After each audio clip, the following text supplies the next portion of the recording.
Forget gurus. Forget anyone claiming to be an online business expert without going through the challenges of entrepreneurship themselves. The Real Money, Real Business podcast is here to prove the best insights in online business comes from your fellow online business builders. We dig into stories of entrepreneurs selling their business on the Empire Flippers marketplace so that you can learn how they made their business profitable, how they overcame obstacles, and what lessons they learned in their online journey. If you want to take your business and your knowledge to the next level, you've come to the right podcast. Let's get started.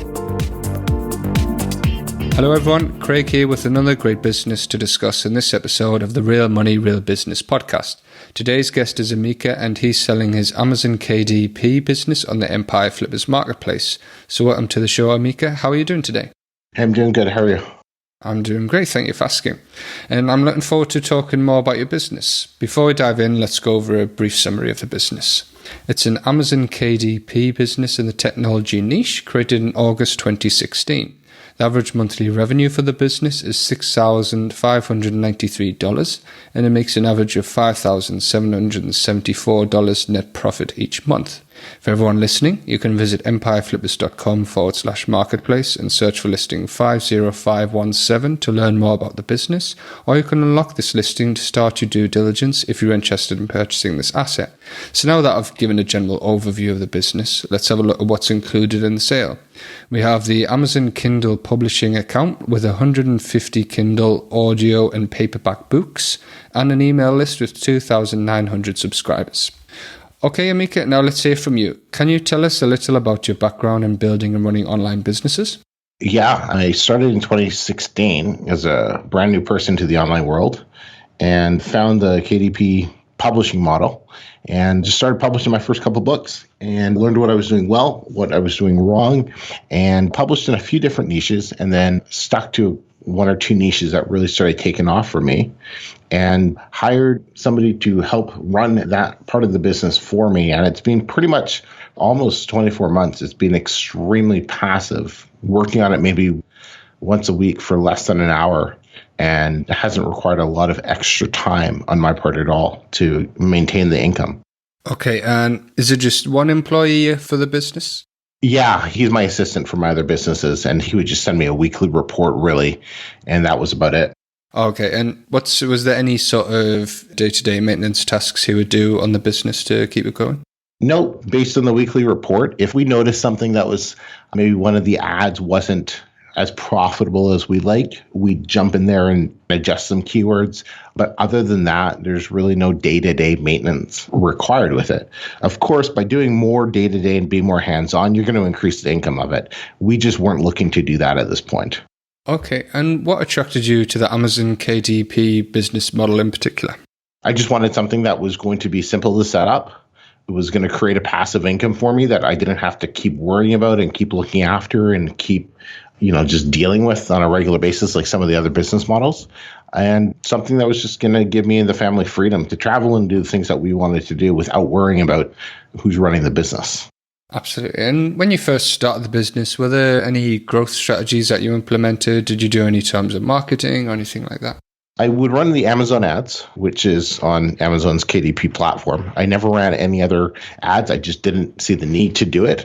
The biggest growth strategy for me was focusing on one particular niche versus trying to go after a whole bunch of different niches, which just doesn't work in this day and age with Amazon.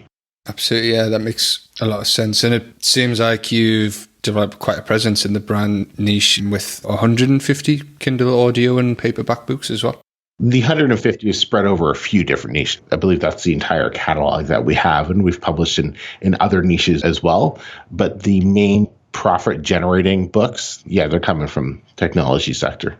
Oh, quite right. And where do you see the most of your revenue come from? Is it from the Kindle, the audio, or the paperback? Would you know?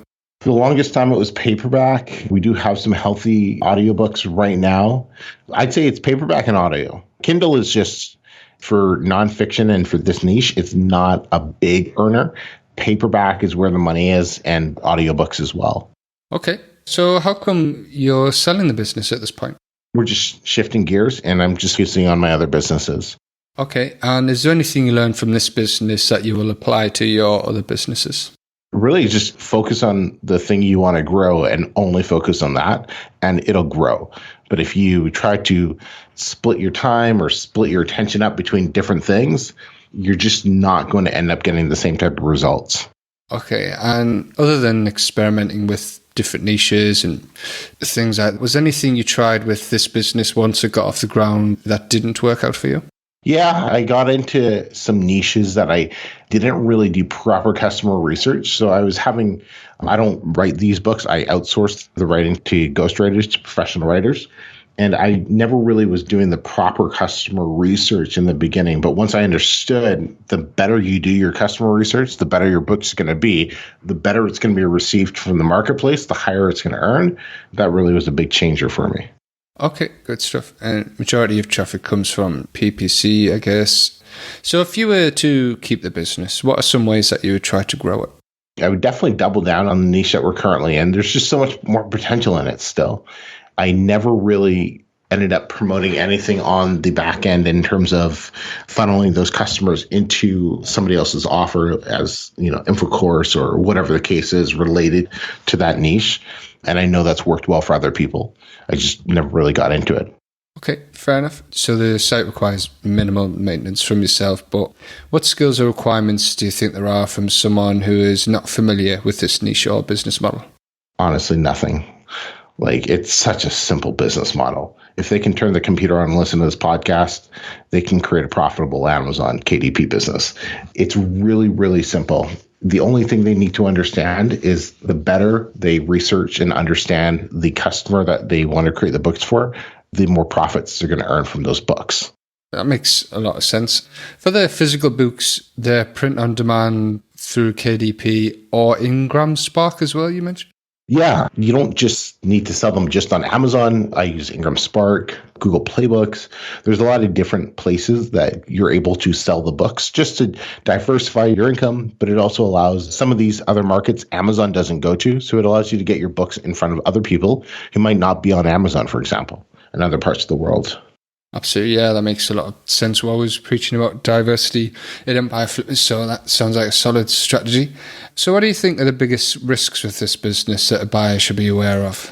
Well, it's Amazon. You're playing in their sandbox. So you have to keep up to date with the rules and their terms of service. They'll change those at any time and they won't tell you. But if all of a sudden you're violating something now, well, they can do whatever they want with you. Keeping that in mind. And that's one of the reasons building an email list is so crucial, because it allows you to take the customer from Amazon essentially and to reconnect with them versus when they buy something on Amazon, they're Amazon's customer, not yours, unless you do that follow-up. Okay, and is there anything you've implemented in terms of follow-up with your email list so far? Yeah, there were a couple autoresponders set up at the time. That was about it.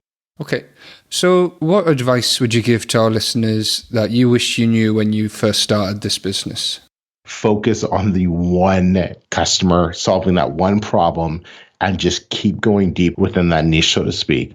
That has time again shown to prove the biggest ROI for self-publishers. Okay, so putting yourself in the shoes of a buyer, why do you think this is a business worth buying? So over the past 24 months, we've published about 11 books and barely worked in the business. It's maintained, right under the $6,000 a month profit.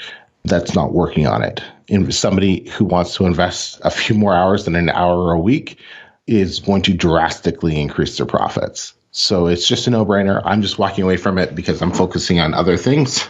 Going back to my original focus on the one thing you want to focus on right now, this just isn't it for me right now. Okay, yeah, looking at the earnings history, it's been very consistent. What would you attribute that success to? Just being early to some of the markets. And I just understood what made the book sell. And, they're kind of cemented in Amazon now. And so I could see if I wasn't going to sell the business or do anything with it, the income's not going to change a lot over the next 2 years, forgoing any big change that Amazon does with their algorithms or whatever. But I've just set it up that way to do exactly what I wanted it to do, maintain a solid income without me having to work on it. Okay. So regarding the sale of this business, would you commit to a non-compete? Oh, yeah, of course. And how much support are you willing to offer buyers? Are you going for the standard 30 days of email and Skype support? No, we'll do 60 days, email and Skype support if they need it. Once again, it's very simple, but I want to be there for the person who is picking this up. So that's twice as much support that's usually offered by a seller, so a potential buyer will definitely appreciate to help the transition of the sale.